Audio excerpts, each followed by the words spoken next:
मसीहा के बाबरकत और जाई नाम में आप सबकी सलामती हो। उम्मीद करता हूं कि आप सब खैरियत से होंगे। जो टॉपिक है आज का वो ये है कि अंजील बदल गई है या एक ये अफवाह है या इसमें कोई सच्चाई है या ये अफवाह फैलाने वाले अपनी दुकान चलाना चाह रहे हैं। इसमें क्या हकीकत है, आए अपने टॉपिक की तरफ बढ़े। लेकिन उससे पहले मैं चाहता हूं वो लोग जो हमारे चैनल पर नए आते हैं काइंडली हमारे चैनल को सब्सक्राइब करें, लाइक करें और इन वीडियोस को बहुत सारे लोगों के साथ शेयर करें ताकि खुदा के कलाम को हम इसकी सच्चाई को बहुत सारे लोगों के साथ शेयर कर सके, उन तक पहुंचा सके।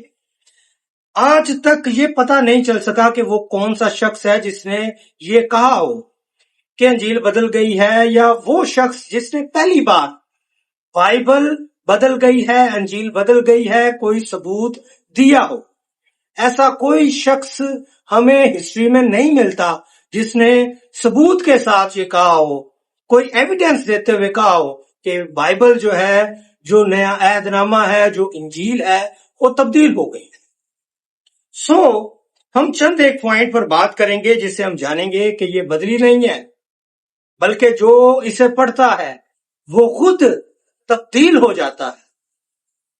नंबर 1, सिकंदर आजम की जो जिंदगी पर पहली किताब लिखी गई वो उसके मरने के 400 साल बाद लिखी गई और आज भी उसे लोग ऑथेंटिक मानते हैं।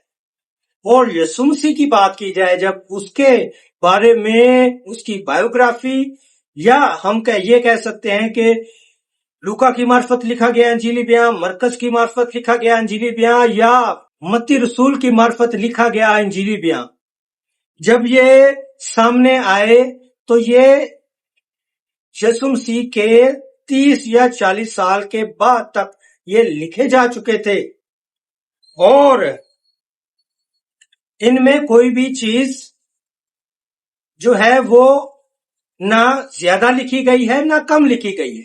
नंबर 2, ये अनाजील और खतूत चश्मदीद गवाहों ने लिखे हैं और उस वक्त वो तमाम लोग जिंदा थे।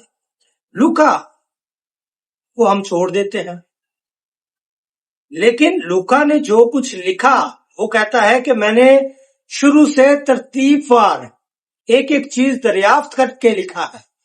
अगर वो उस वक्त कोई चीज बढ़ाता या कम करता तो वहां पर यीशु मसीह के 11 शागिर्द और वो तमाम लोग मौजूद थे जिन्होंने यीशु मसीह को अपनी जिंदगी में देखा था, जो चश्मदीद गवाह थे।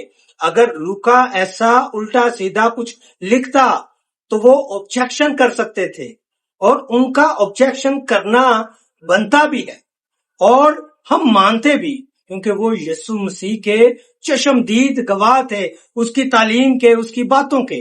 लेकिन अगर कोई 600 साल बाद आकर कहता है कि ये बदल गई है, या 600 साल बाद आकर कहता है कि ये तब्दील हो गई है, उसने यीशु मसीह को नहीं देखा, वो यीशु मसीह से मिला नहीं और ना उसके शागिर्दों से जो चश्मदीद गवाह थे उनसे नहीं मिला, कोई कैसे उस शख्स का भरोसा कर ले?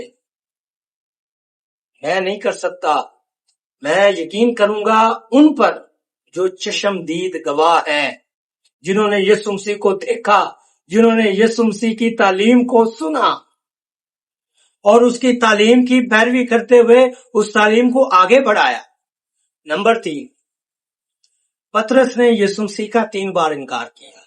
यहूदा ने यीशु मसीह को धोखा दिया और उसको पकड़वा दिया।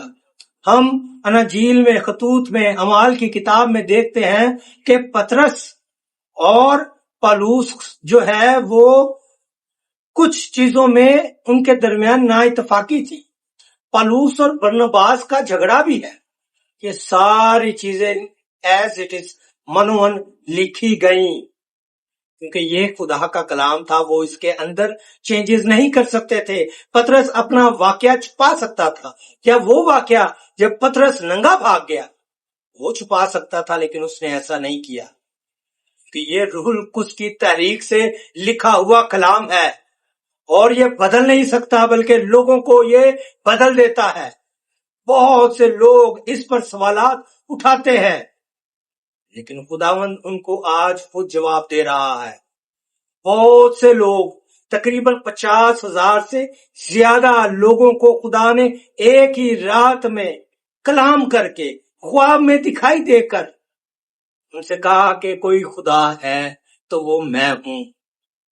یسوع مسیح ان پر ظاہر ہوا اور آج بہت سے لوگ یسوع مسیح پر، اس کے کلام پر ایمان لے کر آ رہے ہیں. خداوند کی تعظیم ہو. ہمارے پاس آئی وٹنس ہے جو کہتے ہیں یہ انجیل، یہ کلام سچا ہے، اور جو افواہ پھیلانے والے ہیں ان کے پاس کوئی گواہ نہیں ہے، کوئی سچائی نہیں ہے، اور نہ وہ شخص ہے جو یہ کہہ سکے، جو ثبوت دے کر ثابت کر سکے یہ بدل گیا. بہت شکریہ. خداوند آپ سب کو بہت زیادہ برکت دے.